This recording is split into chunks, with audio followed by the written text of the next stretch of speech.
So first you have to choose a goal, make money. Okay. Now you have to apply D4S to it. D4S stands for D for deconstruct. Break down. Somebody is watching me that I am making money. What will they watch on a longer of time horizon? What will they watch? What I am doing for 1 year. Think of a successful entrepreneur who started something and they end up making money. What things they do throughout the day? Making money, I can put it up simply in OTS. So O stands for offer. An offer is that you provide a product or a service in exchange for money. Right? Now, once you have that offer, you have to get eyeballs to it. Traffic. Okay. You have to bring traffic to it. Right? Yeah. I can have the best product. I can have the best, drink in the world. I can have the best service in the world that you will lose weight. But if people don't know about it, there is no point. You can't help anyone. You need eyeballs. You need traffic for You it. need traffic for it. Okay. Right? People need to come and see the product and think about making a transaction. So you need traffic. Then you need sales. Once they are there, once they are thinking about it, they are introspecting the product. You need to give them a reason to buy. That is all what business is. Every business, any business. They offer something in exchange of money. They have to bring traffic to that offer and they have to make sure that they are buying it. Now there are multiple skills beneath this. That to make an offer, you need to have a good understanding of your market size. You need to have a good understanding that is it a good fix for my avatar? Is the niche good? Do they have the paying power? Do they have a massive pain point? The whole piece. The whole 4 piece thing, right? Or it will fall on deaf ears, right? So to create a grand slam offer, you need to read that book. So now we have selected that these are the 3 things that lead to this outcome. Okay? This is the selection part. Now the third step in D4S आपने is explaining किया 80-20. 80-20 is, it's called the Pareto's principle. Most of the outcomes come from only 20% of the inputs. Okay. For example, if there are 10 things to do, that there are 10 things you can do to make your business, right? Now, apart from OTS, there are many different things that you can do. You can, put a polish on it. Like when we think about business, we are like, okay, my God, how do I make money? And it's like thousands of things going in our head and we can't make sense and we feel hopeless. Hopelessness means ignorance. Okay. Yeah. Right? So you need to push away your ignorance, and the way I do that is by remembering this framework, that this is the 80-20 of it. That these are the 2 to 3 things that I need to do to get 80% of the way there. Okay. So usually 20% of the things give 80% of the benefits. That's what 80-20 means. Okay. And to get rest 20%, you need to do 80%. But that is for the expert timing. Okay. For example, if I need to tell somebody you need to lose weight, there are 2 things they need to do. They need to eat less and move more. That's it. But people complicated it so bad. Like, should I take this amla juice? Should I take apple cider vinegar? Should I take this detox thing? Should I eat early? Should I eat late? All that stuff. That all helps, no doubt. But that is like the cherry on the cake.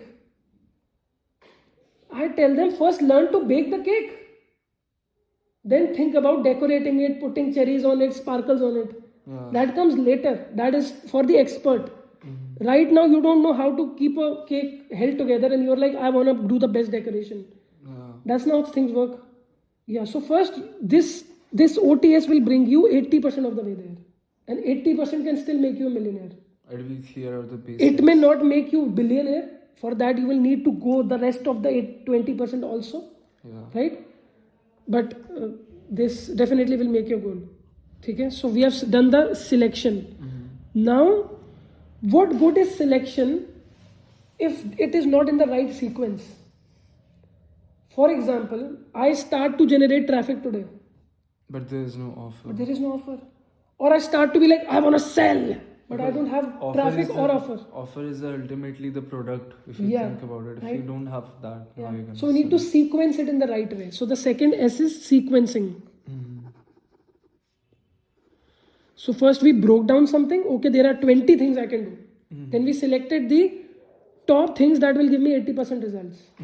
I did the selection. Now I need to put it in the right order in which I need to do them. Yeah. Yeah. Sequencing. So sequencing. In what sequence do I need to learn them and then apply them? What will give me the best ROI?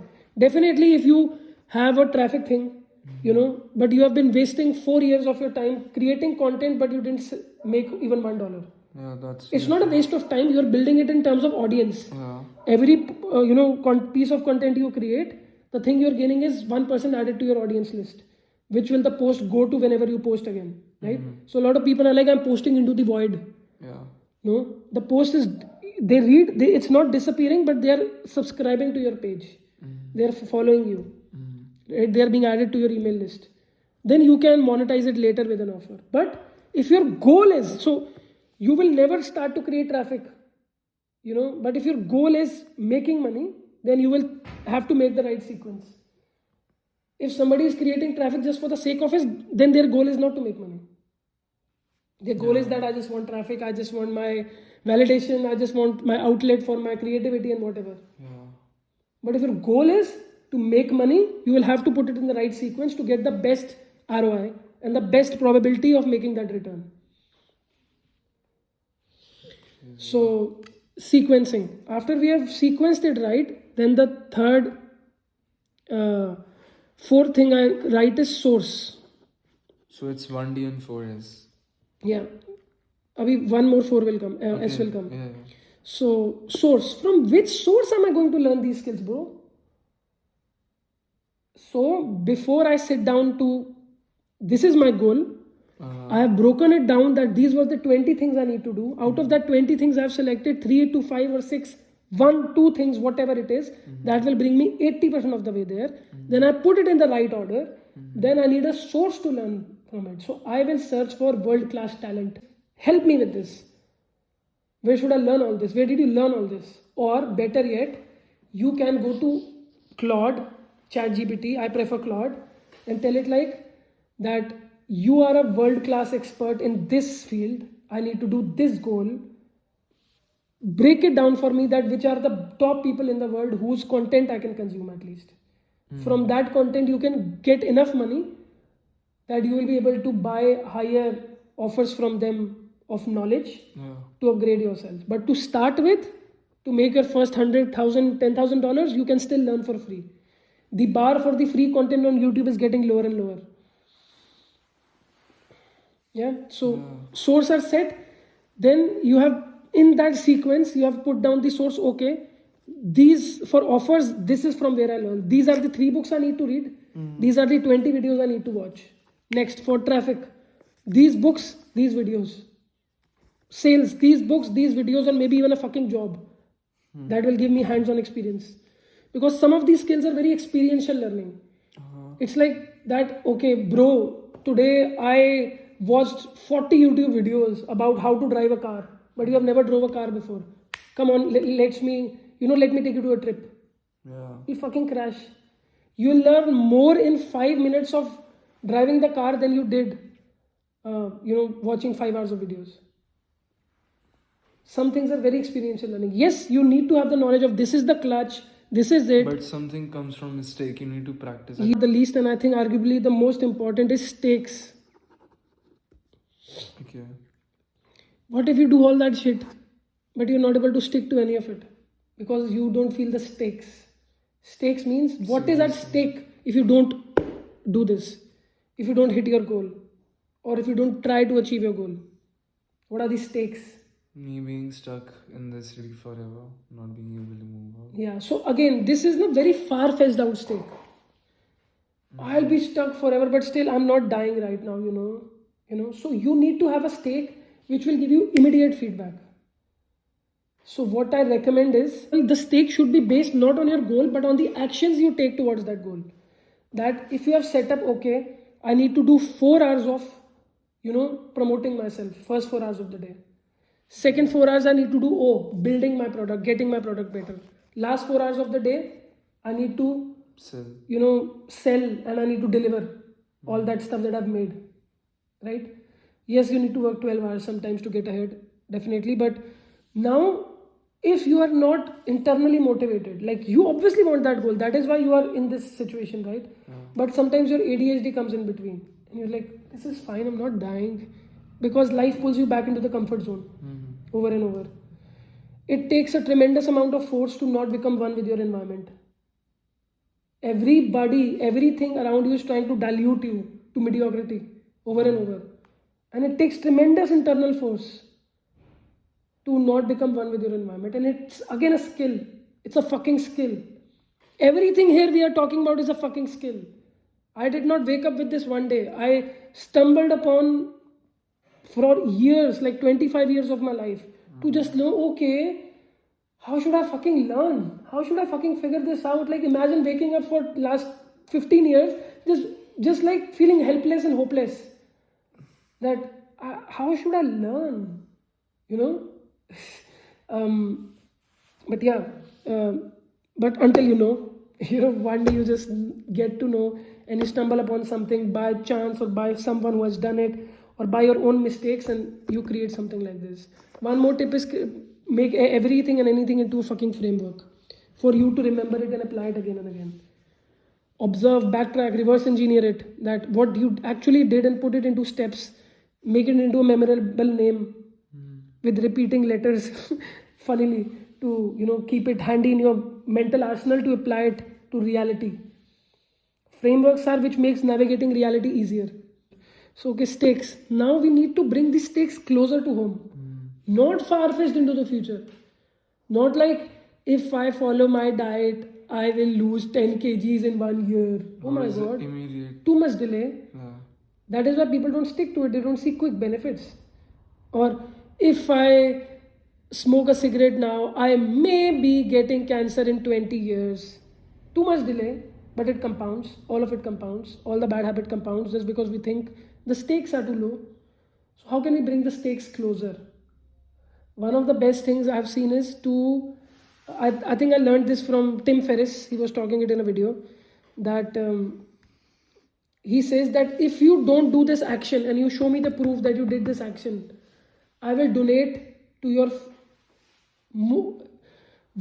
the political party that you are against, to their campaign. For example, if somebody is a liberal and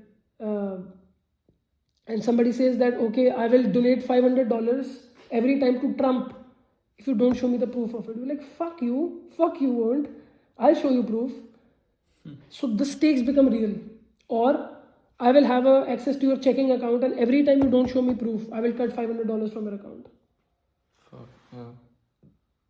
But I think that doesn't work for me much. It makes me feel very pressured in a bad way. But the act that they are going to give money to someone whose values I am totally against drives me more somehow. So you have to create stakes. You have to create stakes. Sometimes these stakes that life is giving us is very far off. And we can stay in that delusion for years and years on end to not take any action on that. So you need to bring those stakes closer to your heart. That immediate feedback, something negative you will see, or something positive, if that works for you. That if I do something, I will donate $500 to an animal organization which will heal all the dying dogs who are lying and suffering in the middle of the night in the cold winter, and they will feed them, they will clothe them and whatever. So either there is a carrot or there is a belt. That is how human behavior changes. It gets reinforced. Yeah. So that is why if you don't put on stakes, you will not do any of it. You will need to put actual stakes. I used to tell my clients who were like that, I skipped the gym like after 3 days of hitting the gym. I tell them, you need to leave your laptop charger in your gym locker.